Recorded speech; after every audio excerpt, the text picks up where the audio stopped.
Travels bus tyre పేలి ఒక్కసారిగా మంటలు చెలరేగాయి. అప్రమత్తమైన బస్సు డ్రైవర్ ప్రయాణికులను కిందకు దింపటంతో ప్రాణాపాయం తప్పింది.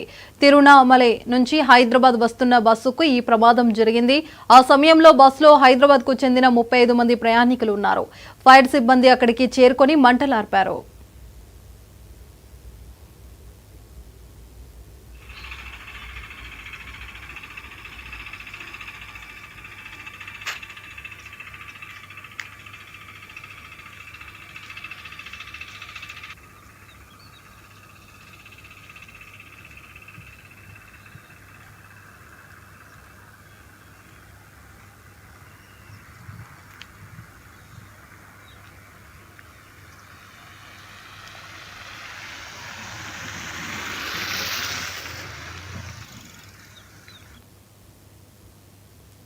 కొట్టి చంపడం ఎక్కడైనా చూసి ఉంటారు, కానీ